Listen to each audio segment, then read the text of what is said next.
The handcuffs clicked shut with a finality that echoed through Officer Sarah Reynolds' bones. Time slowed as she watched her career, her identity, everything she'd built over 6 years on the force, crumble in the space of a single traffic stop. The woman she just arrested stood calm and dignified despite the steel restraints, her pearl earrings catching the morning light.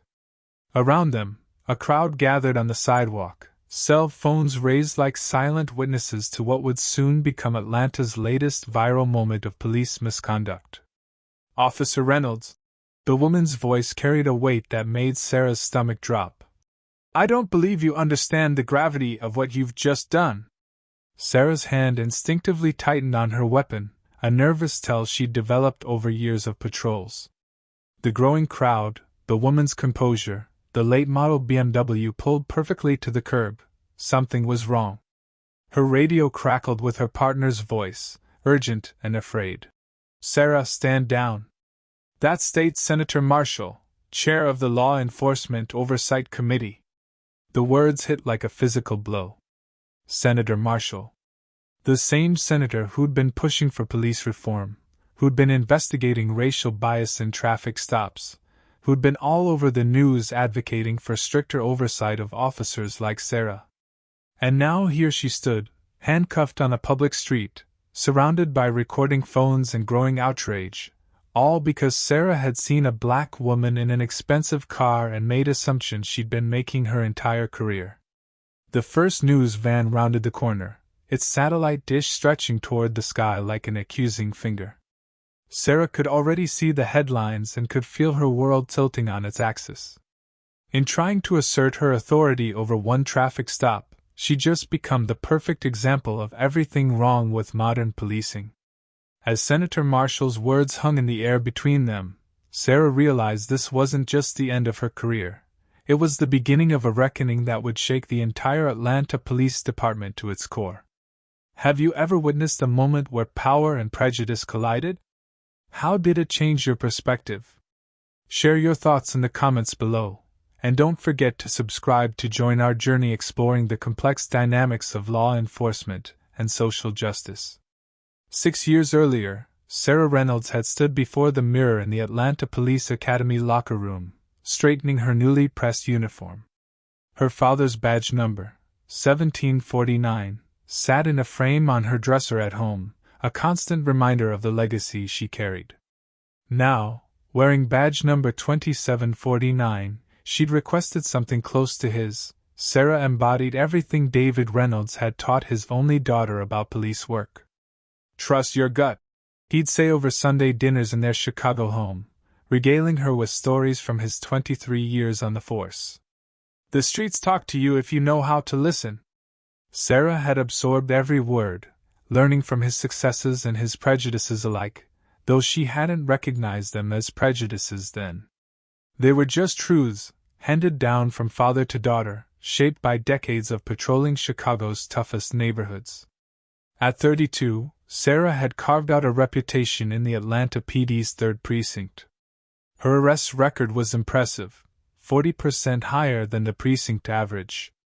Her supervisors praised her proactive policing style, though her partner, Marcus Johnson, sometimes questioned her aggressive approach to routine stops.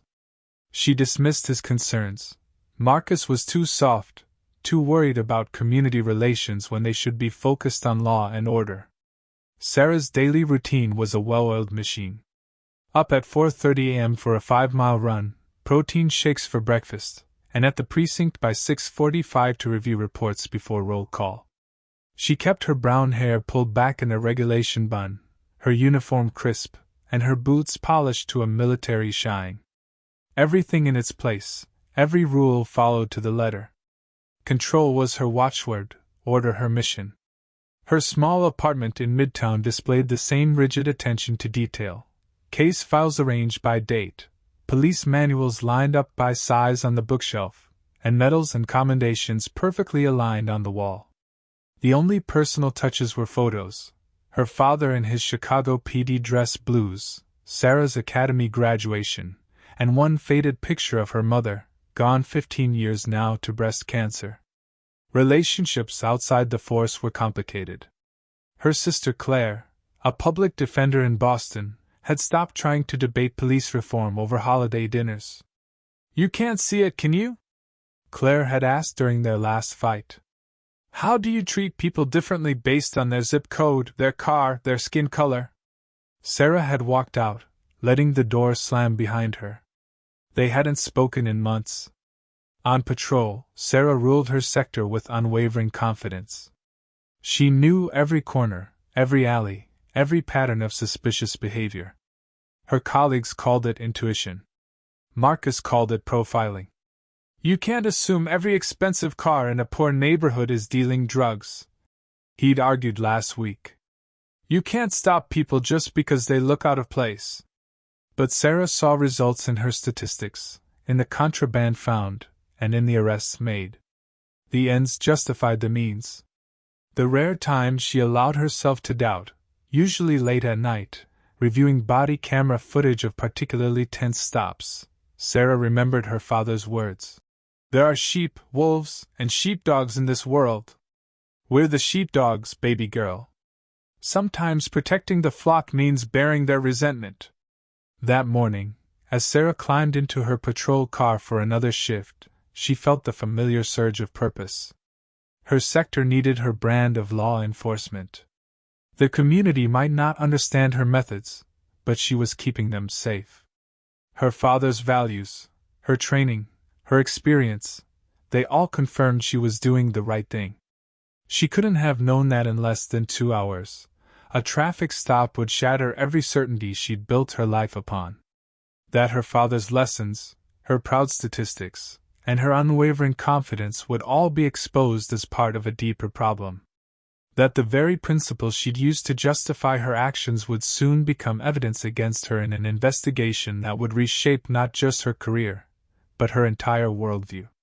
For now, though, Officer Sarah Reynolds adjusted her body camera, checked her duty weapon, and pulled out of the precinct parking lot, ready to patrol her streets with the same certainty she'd always had.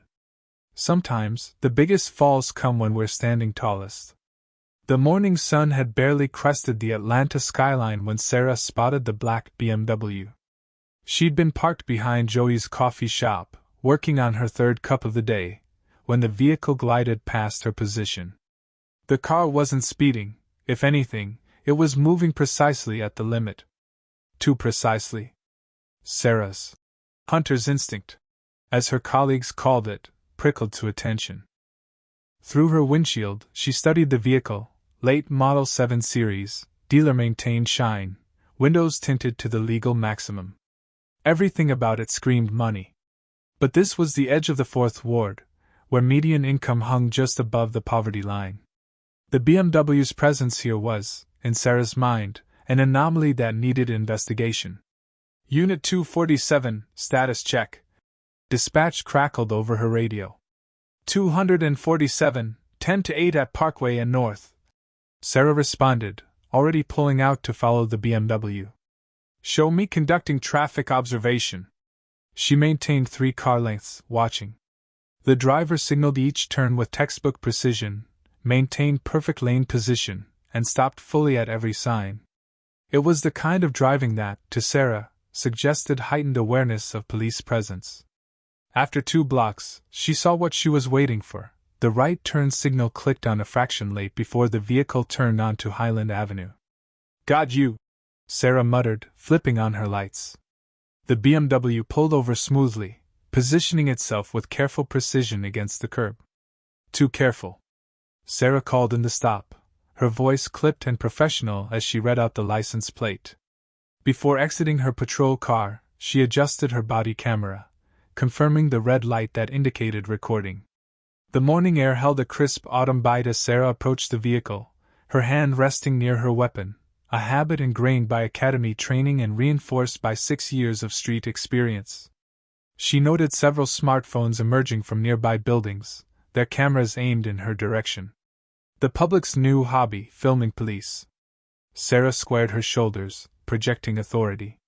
The driver's window hummed downward with expensive smoothness, revealing a black woman in her mid-40s.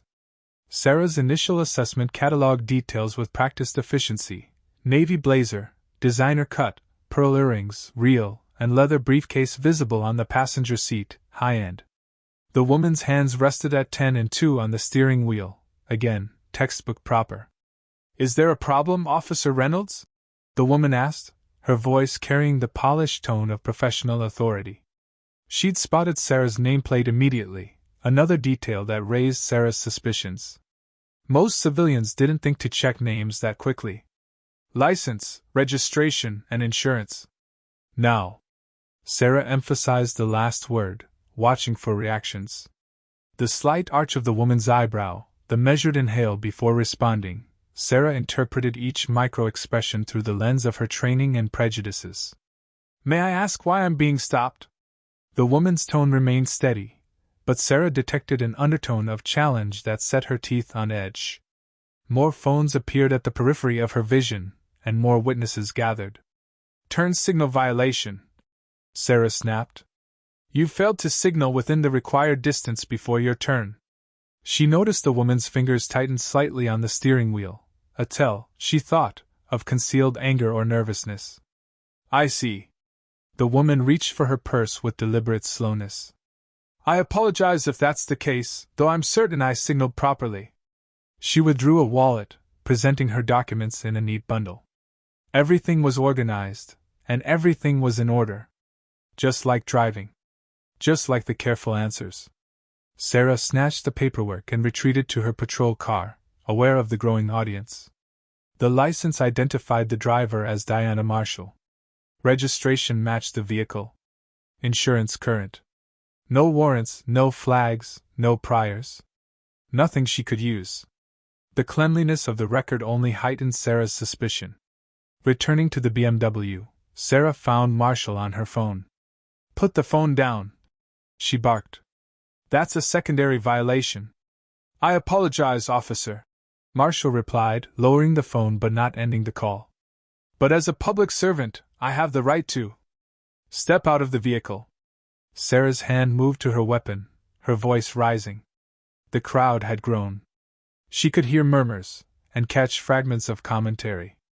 Her skin prickled with the awareness of being filmed from multiple angles. "Officer Reynolds." Marshall's voice took on a new tone, one that simultaneously calmed and commanded. "I don't believe this situation requires." "I said step out." Sarah's command echoed off the surrounding buildings. "Do not make me tell you again." Marshall complied with careful dignity, her movements measured and non-threatening. She stood nearly as tall as Sarah in her modest heels, her posture suggesting someone accustomed to commanding rooms rather than following orders. "Turn around and place your hands on the vehicle." Sarah unclipped her handcuffs, hyper-aware of the phones recording every move, every word. "Officer, this is completely unnecessary." Marshall's composure cracked slightly, revealing genuine concern beneath. "I'd like to speak to your supervisor." The mention of a supervisor pushed Sarah over the edge. She grabbed Marshall's arm, spinning her roughly toward the car. "You can talk to whoever you want down at the station. Right now you're under arrest for resisting an officer and failure to comply with law enforcement commands." As the handcuffs clicked shut around Marshall's wrists, Sarah heard car doors slam behind her. 2 backup units had arrived, responding to a call she didn't remember making. Officer Tom Martinez jogged toward her, his face a mask of concern. "Sarah, what's going on here?" he called out, but she was already reciting Miranda rights, her voice mechanical, drowning out her colleague's attempted intervention.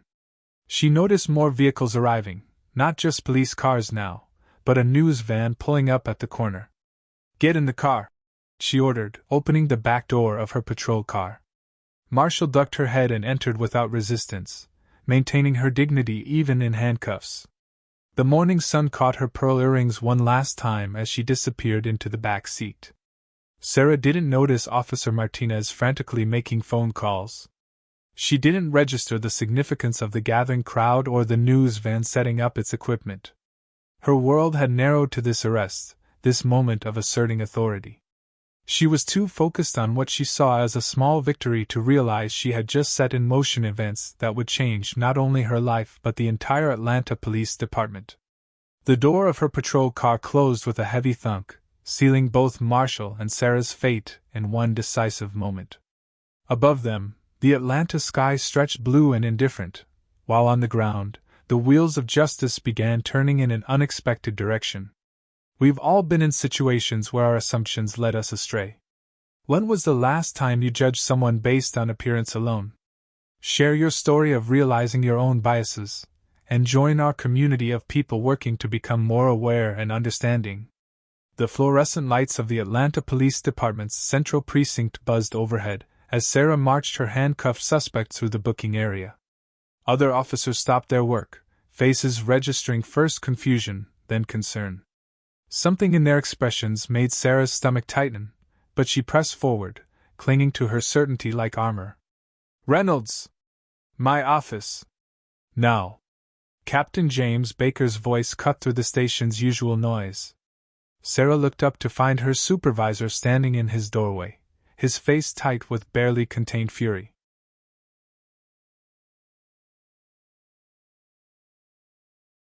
"Let me finish booking her first, sir," Sarah replied, pushing Diana Marshall toward the processing desk.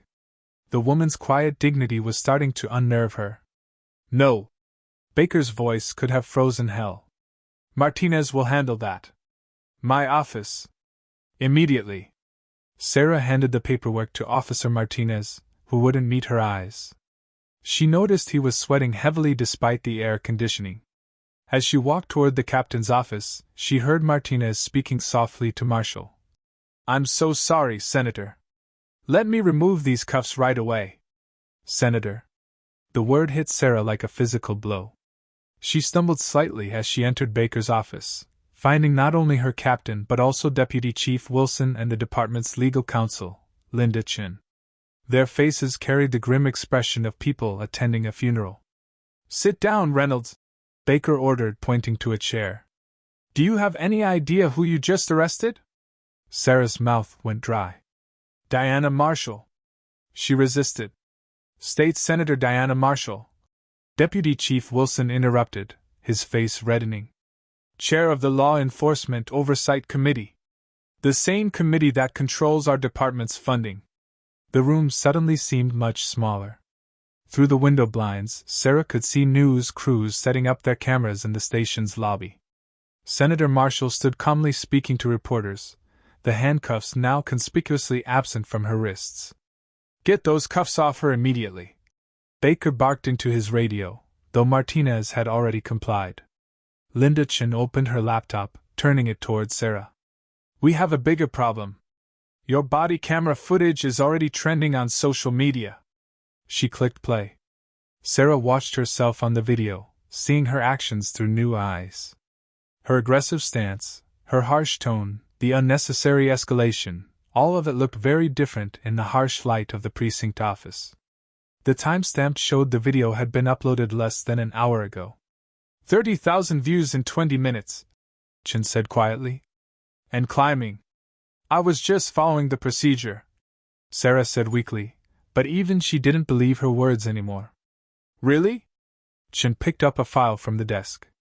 "Like you followed procedure last month when you stopped 3 minority drivers in one shift? Or last week when you conducted that questionable search?" Sarah felt her face growing hot.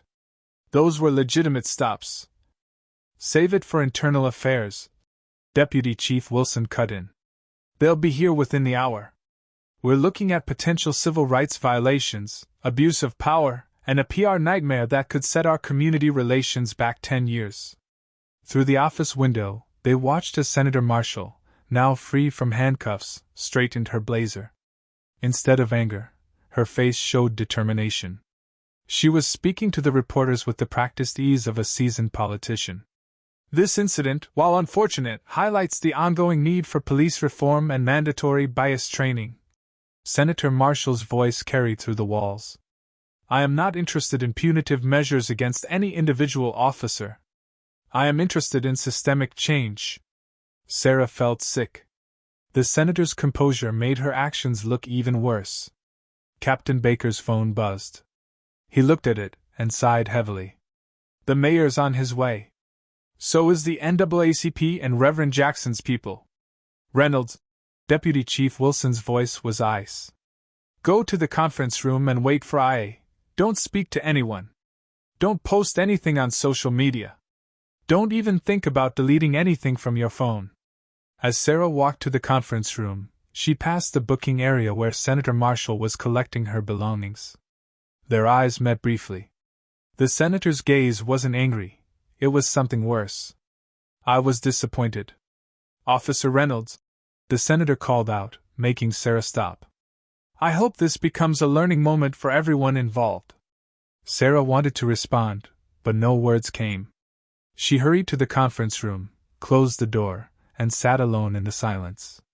Through the window, she could see more news vans arriving, their satellite dishes reaching toward the sky like accusatory fingers.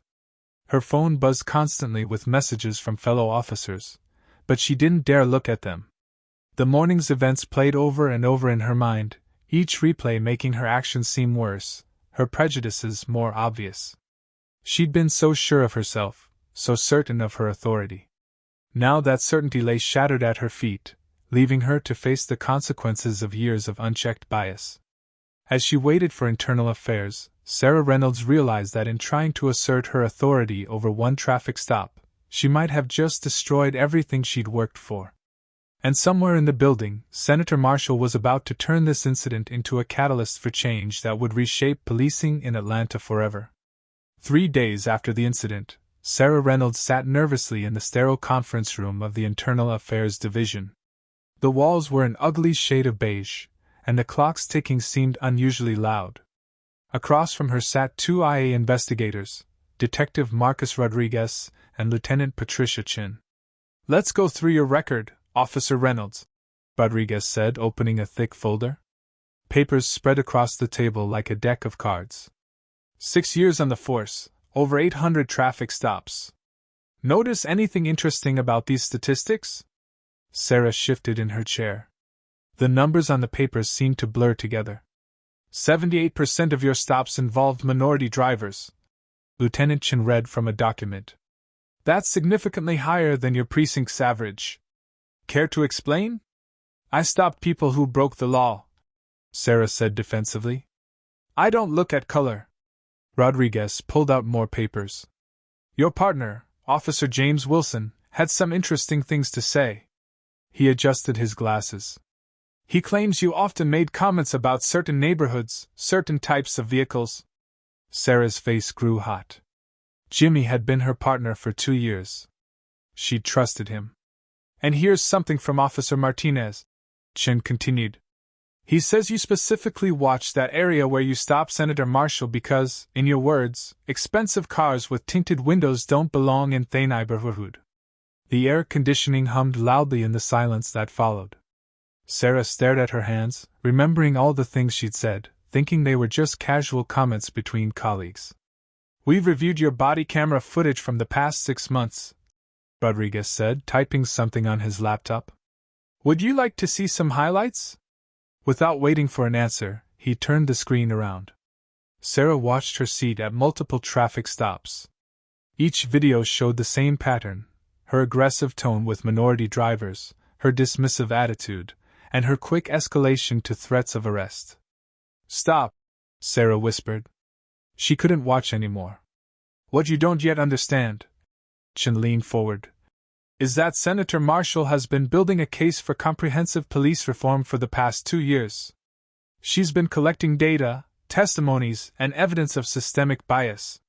Your arrest of her wasn't just a mistake, you handed her irrefutable proof of everything she's been fighting to change. Rodriguez pulled up a news website. The senator just announced a new police reform bill. Your body camera footage will be Exhibit A in the legislative hearings. But here's what's interesting, she's not calling for your termination. She's using this as a teaching moment for the entire department. Sarah felt the weight of understanding settles onto her shoulders. She wasn't just facing personal consequences, she'd become a symbol of everything wrong with the system. The senator's bill includes mandatory bias training, regular review of officer conduct, and independent oversight committees, Chen explained. She's already gained bipartisan support. Your actions may have just fast-tracked legislation that will reshape law enforcement across the state.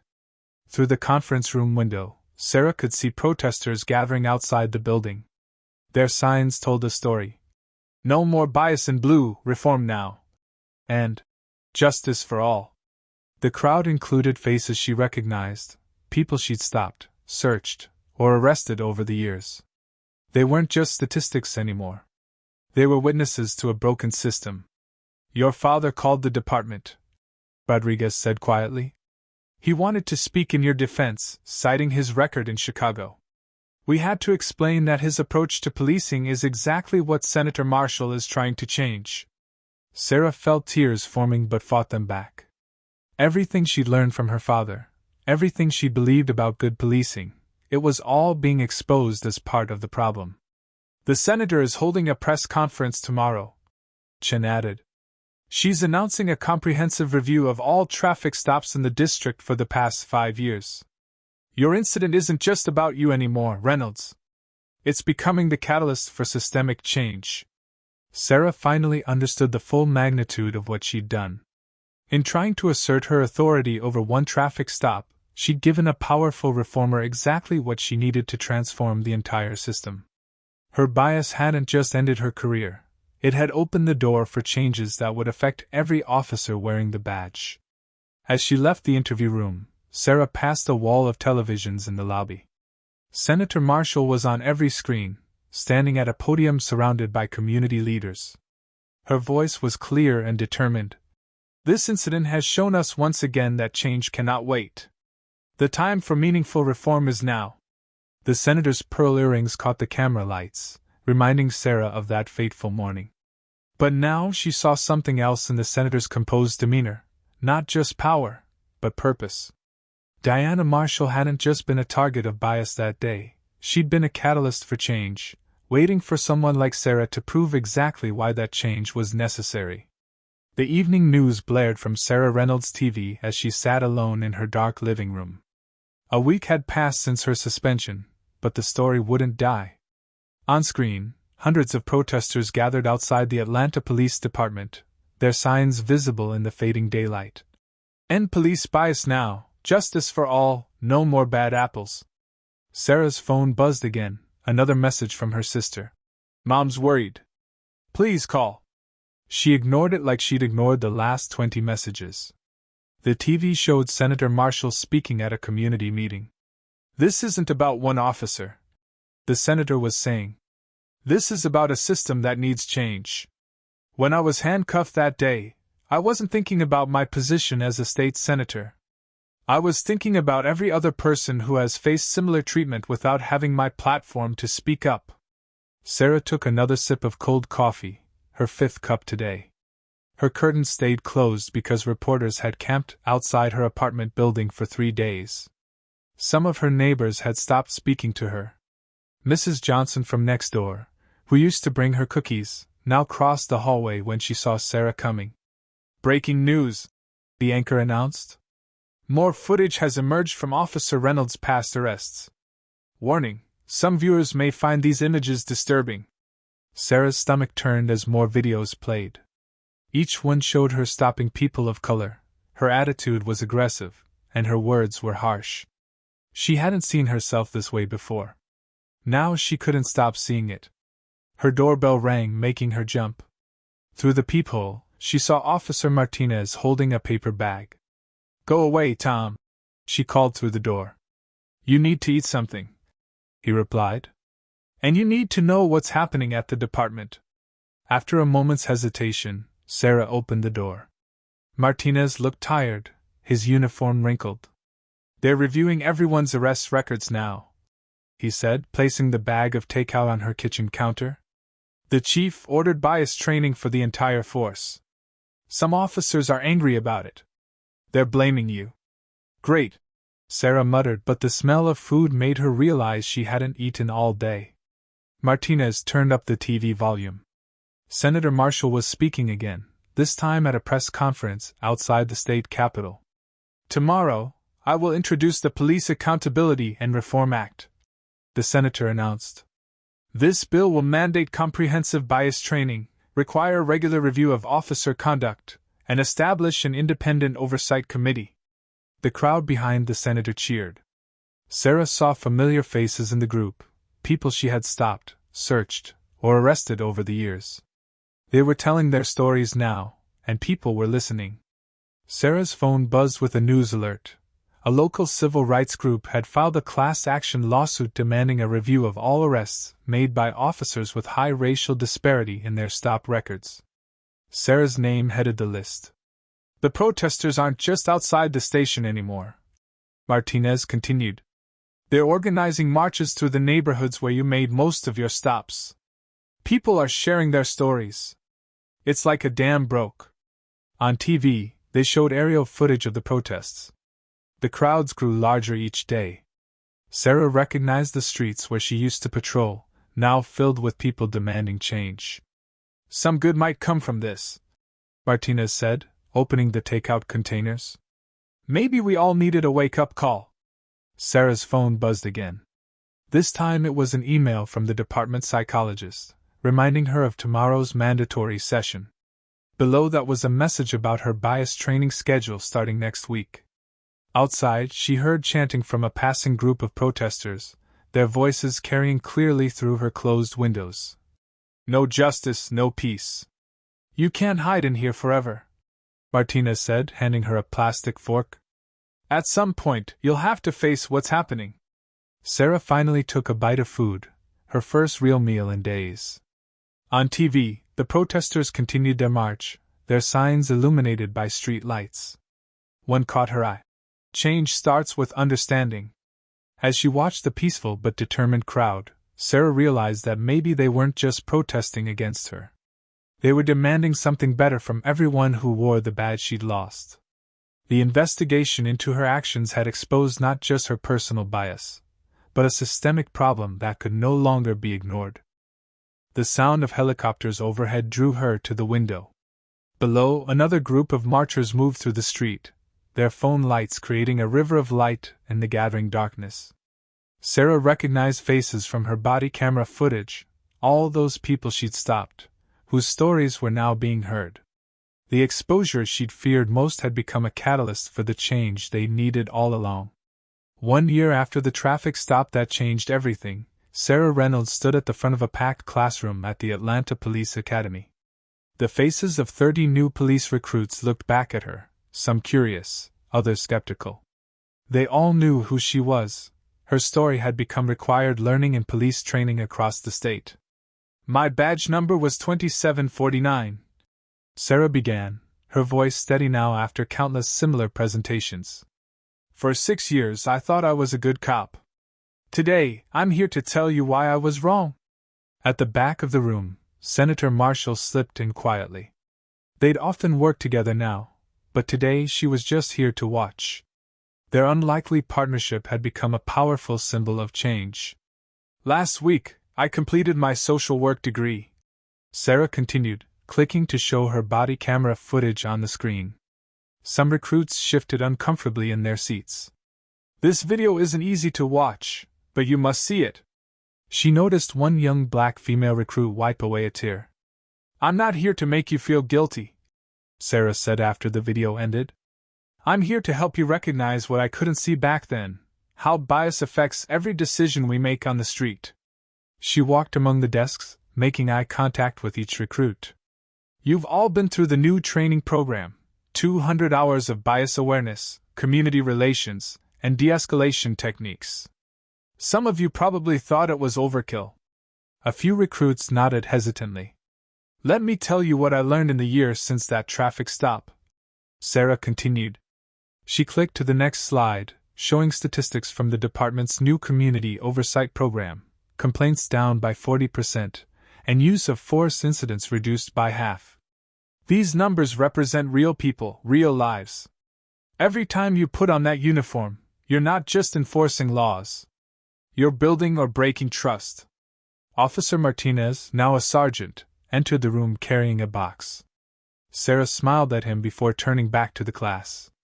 In this box are letters, she said as Martinez set it down. Letters from people I wrongfully stopped or arrested during my time as an officer. I've read each one dozens of times. They're part of your required reading now. She pulled out one letter.